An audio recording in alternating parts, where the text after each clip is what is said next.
Welcome back to the Unity to Unreal series. We are here in the Game Dev Cave, and in this video we'll go over making cinematics for your games. But before we begin, thank you to Epic Games for sponsoring this video.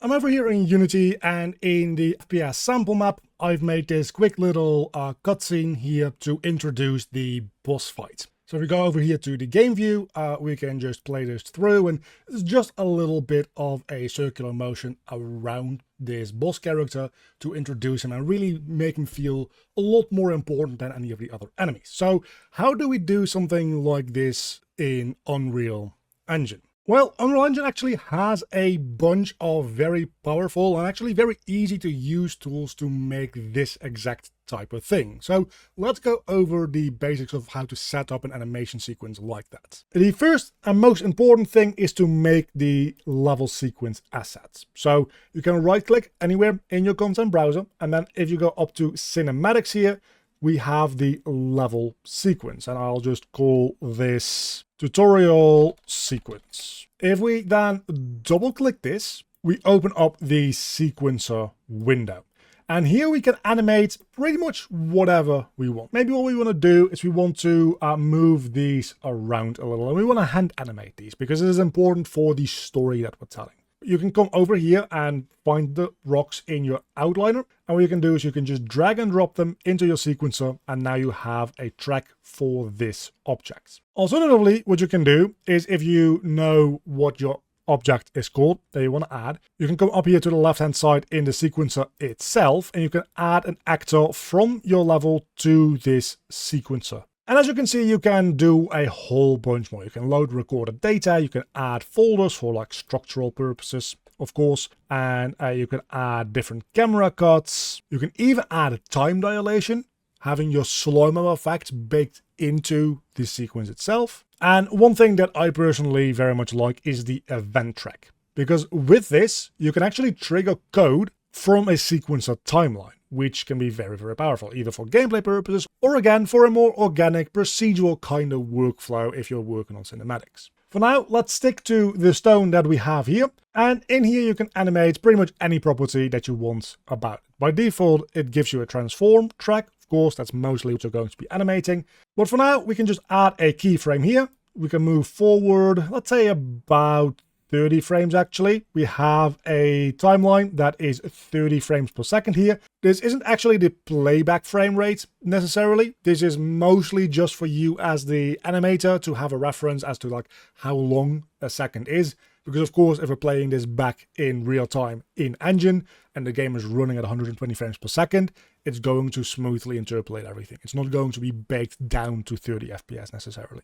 But about 30 frames later is a second in this case, and we can say, actually, I want you to like move down like this. Now, by default, it doesn't actually make you a second keyframe. And if we come over here to the keyframe looking thing with a key in it, if we click that, it becomes highlighted. And now if we change any property about our object, it automatically just makes a keyframe for you. Now, before we move into some of the more complex options that you have with like different characters and skeletal animations and stuff like that, which is very, very cool, I want to show you how to render this stuff out. So you can just simply add a camera with this button here, create a new camera and set it as the camera cut, and then you'll automatically be possessing that camera as well. So you can just move about like you usually would in your Unreal Engine projects and position the camera as you want to have it. So I want this to be a little bit lower, a little bit more like this. Now we can preview it from the perspective of this camera. And that looks, I mean, the animation isn't great, obviously, but that looks pretty good from a compositional standpoint, I would say. And we can have these little icons here, the little camera icons on the camera tracks. We can enable and disable them, and that will show you the perspective of that specific camera. So maybe what we actually want to do is halfway through this, at about 15 frames or so, we want to cut to a different camera. Well, then we simply just press this button again, and it adds a new camera for us. Very, very nice. So maybe this one is more from the side. And then we can start cutting between these two cameras. So now we have our viewport showing specifically this camera. We can show specifically the first camera that we made, but we also have this camera cuts track that we can preview. And this will show you the actual camera that's going to get actually rendered at that specific frame. And of course, we can very much trim this to be this long, and then we can add multiple cameras here. So we can add a new cinema camera 2. That's the second one we just added. And now we can see it cuts between those in the middle of that action, which is cinematically always good to like cut on an action. Now there's a whole bunch of settings that we could go over on these cameras. So if we select the cinema camera, we get all of these camera settings, much more than with a normal camera. The cinema camera has a lot of stuff going for it. So we have a minimal focal length and a maximum focal length, which is the amount of zoom in and zoom out that you can do. The minimum and maximum f-stop, which has to do with how light you can make an image and how blurry the background will be comparatively to it. We of course have the film back, which is just kind of the aspect ratio of the entire thing. And the most important settings here are down there. And that is the current focal length. So that's the current amount of zoom in that you have. And the current aperture, which is on a physical camera, the aperture is the opening in your lens that lets through light. So the higher this number is, the smaller that opening will be, and the darker your image will be as well. With the added side effect of a higher aperture number, meaning that you get less of that depth of field kind of look. So let's just play around with these a little bit. I want to set this to a focal length of about 125, which will zoom things in, but you'll also see that it actually makes them a little bit more blurry. And that's exactly the kind of thing that I'm going for here.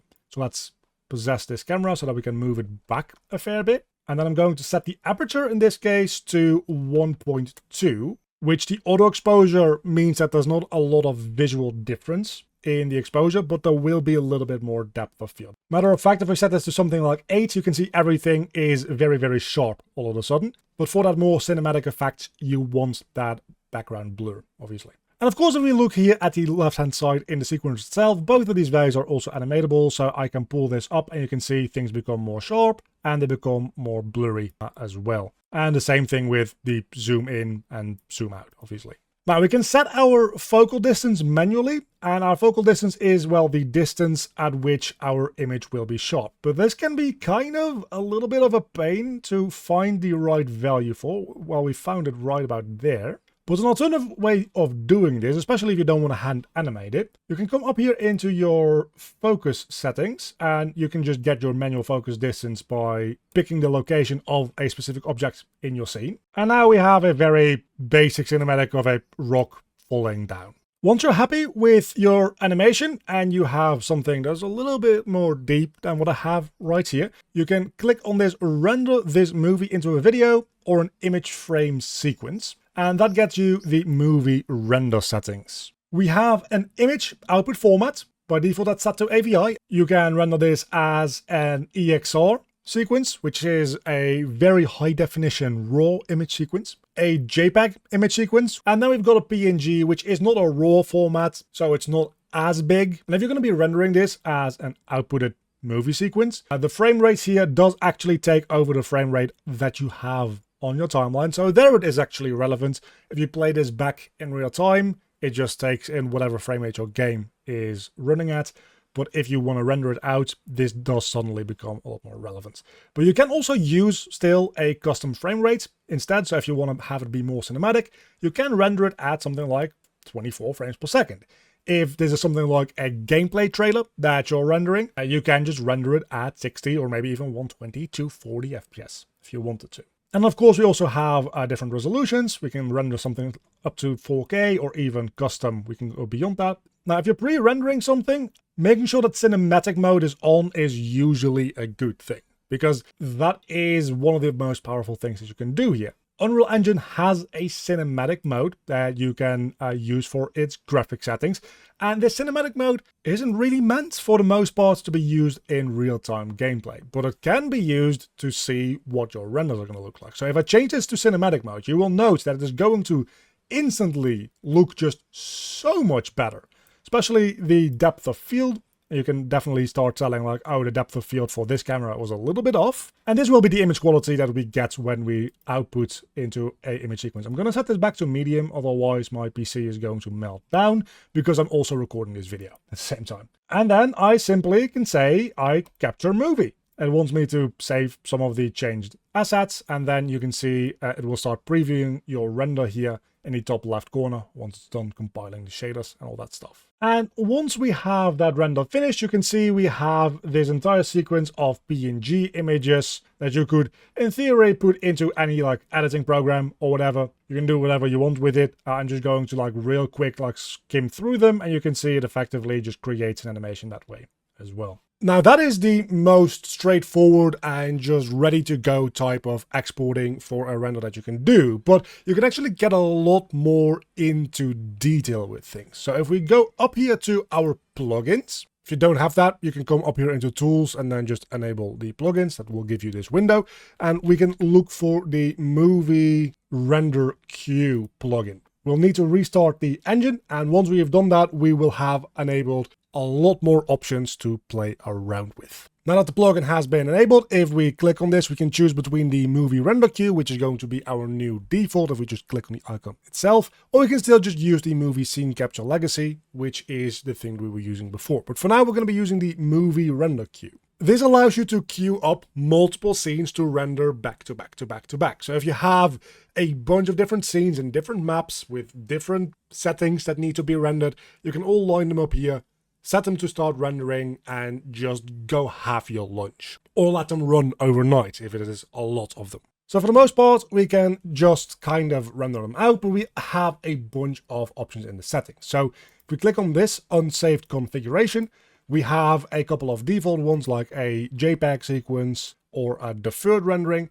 but we can make our own new settings here. So we can say what kind of anti-aliasing do we want in this, the amount of spatial sample count, temporal sample count. We can say we want to override some of the game settings. So we want to say, hey, maybe we want to have a different game mode for this one, only when we're rendering. By default, it uses the movie pipeline game mode. But maybe we set up a specific game mode with specific functionality for when we are rendering things. We can set the texture streaming to use fully loaded use textures, or don't override anything, or disable streaming altogether. And generally just like a couple of visual settings like the shadow distance scale, the shadow radius threshold. And we can get a lot more into detail for specifically the settings that we want for specifically this render. And of course, we still have the output here, which is effectively just the same window that we had in the legacy version of the exporter. In the rendering here, we can even say what kind of renderer we want. We can say, hey, we want to use a path tracer if we have like a very awesome looking render that we really want to make look the best it can. We can just render it with a path tracer, which is very, very detailed and accurate lighting. And even in here, we see that we have a couple of options to do with the motion blur, whether or not the accumulator should use the alpha channel. Maybe we want the post-processing materials to use a 32-bit write-out instead of just the default 16-bit. We can add additional post-processing materials specifically for the render. So again, maybe in general, you don't want this map to have certain post-processing, but for this path traced render, you want to add in certain post-processing stuff. And once you have all of that set up, you can actually save it as a preset. So we can save this preset as like path tracer render. And now we can easily reuse it in other sequences with other maps with whatever we want. If you do want to use a path tracer, you do need to set it up in the project settings as well, as it points out right here. So if anything is going wrong, it will tell you what to change. So let's go up here. And here we look then for ray tracing, and we can see support hardware ray tracing, which is path tracing. And we can also then set ray traced shadows to being true if we want to. You will want to restart your project after doing that though. So we're going to also save this render queue, which we can save as an asset. So we can just save render queue is what we'll call it for now. And I'll restart the engine and I'll be right back with you. And now that we have the project restarted, if we open this up, you can see that the warning here in the path tracer has disappeared. And if there's any specific cameras that you want to behave differently, we can actually go over here and get our sequence, expand it, and we get every single camera individually that we can edit the settings for. So we can give them custom configurations on a per camera basis. Of course, nothing to do with overriding the game mode and that kind of stuff. That is not something that you can do on a per camera basis. But things like the anti-aliasing, the camera, the variables, resolution, and all the rendering settings, you can do on a per camera basis if you wanted to. So for now, we can just say, hey, we want to render. So let's render locally, and it's going to come up with this little preview here. Needs to compile a couple of shaders for me, and then it's going to start rendering the total amount of frames here, which is 45.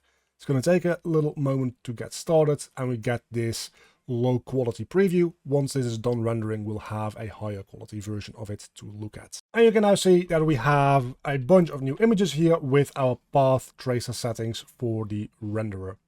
And then when we have something like that put in the level, I made a separate animation sequence here as well that we can look through. So if we choose this camera here, we see the camera cuts. Just an introductory thing to like this level, right? Just showing off the scale and the importance of this castle town. And putting that into the level is as simple as just taking your level sequence and dragging it in, of course, like any other actor. Then what we're going to do is I'm going to come up here and open the level blueprint, which is a place where I can script out specific actions for this specific level. And as long as I have this actor here selected, when I go into that level blueprint, I can right click and create a reference to it to use in my scripting. I'll then go up here to place actors, and I will look for a trigger box. This is just a collider that will work as a trigger that you can place in any of your levels. And we can over here make it as big as we need it to be.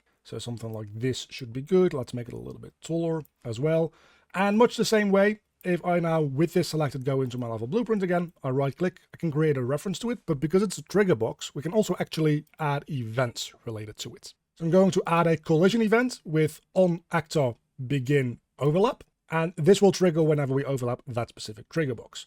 We want to check whether or not the other actor is the same actor, in this case, as the get player character, just to check whether or not it is something else overlapping with this. We don't want to trigger this scene anytime anything overlaps with that. And then we can put that into a branching node. I can create the branching node here really quick by just holding down B and left clicking. That just spawns one of them into the scripts here. And if it is, what we can do is we can use this main camera sequence. I just haven't given it a new name, and we can simply play that. You can see it gets a sequence player reference from that actor, and then that is used to play. So once we play, we can also then make sure that we only like do this once with a do once node, so that we don't re-trigger every time we go up that staircase. And now, if we go up through that staircase, we can see it's going to take a while for me to walk over there, but we will see it will trigger that scene. So now we will see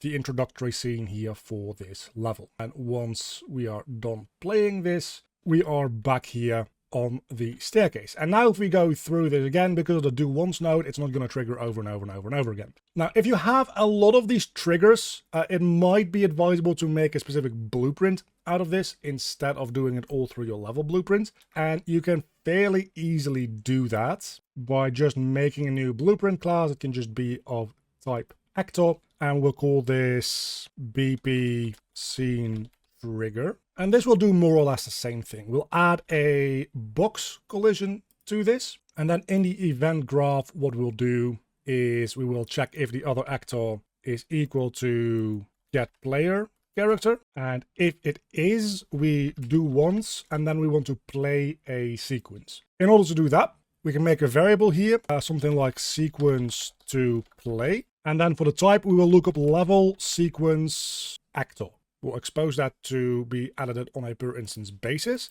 And that will get us the same type of variable that we had in the level blueprint. So from there, we can simply just play. Again, it gets the sequence player out of that, and then place the scene instead. So now that we have that, we can just pull this into our scene. We can, in the same way, change the size of the box however we want when we select that component. But if we go back up to the BP scene trigger here, we can see we have a sequence to play. And there we have a drop-down menu with all of the sequence actors that we have in the level. We also have this little like pick icon, which we can just use to physically pick it out of the world. And this will do the same thing. So if we just like move this one over here a little bit so that it triggers a little earlier, and we increase the width and the height a little bit so that we can be sure that we overlap with it, you will see that this works the exact same way. And when we overlap with that, we will trigger the cutscene. Now, what might be relevant to go over still is the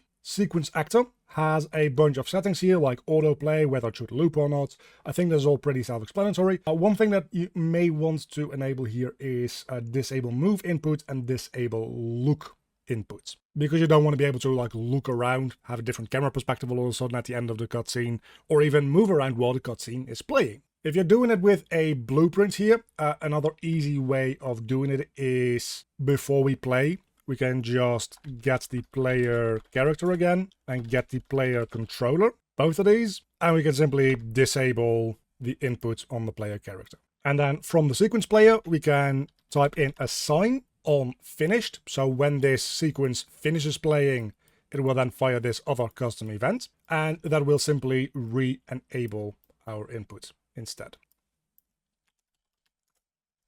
So we can say player character, enable input, and then get player controller for the player controller there. This way, if you have any other inputs that your character does aside from just moving and looking around, those will also now be disabled as long as this cutscene plays. So the cutscene will trigger now. I'm going to move my mouse around quite a lot. I'm going to hold forward as well. Actually, let's hold backward just because. And then when this ends, we will be in the exact same position that we were before, because my input had been disabled throughout the entire thing, and now I can just walk around again. So those are the basics of how to set up and trigger a cutscene. Let's talk a little bit extra about character animation now though. Of course, beyond just moving a static mesh around, you can do a lot more stuff. And one of the most important things to really get your head around is working with these control rigs. So I've got a basic setup for a control rig for my player character that I have here. And we can see I have all of these like control handles. So I can change the skeleton and the mesh with it by influencing these specific handles here. So this will move only the neck and the head, and then this one will move only the head, and so on and so forth. And all of these different little handles have their own purpose. So all of this is a forward kinematic chain, the things that I just showed. But then we have the legs, for instance, are being driven by inverse kinematics. So I can animate this however I want with IK, and then we have the pull target over here. And now we have him lifting his leg up a little bit more. And the same with the arm in this case here. And so if you're interested in switching to Unreal, check out the website linked down below in the description to learn more. They've also got much more detailed documentation to go into much deeper about making cinematics. So make sure to check that out if you are interested and ready to jump in. And a very big thank you to all of my Patreons. You can see them on screen right now. If you want to help out supporting the channel, there's a link down below in the description to the Patreon page. A huge thank you to my Cave Student tier supporters, Earl Monseval Erno, and my Cave Digger tier supporters, Sir J. Thomas,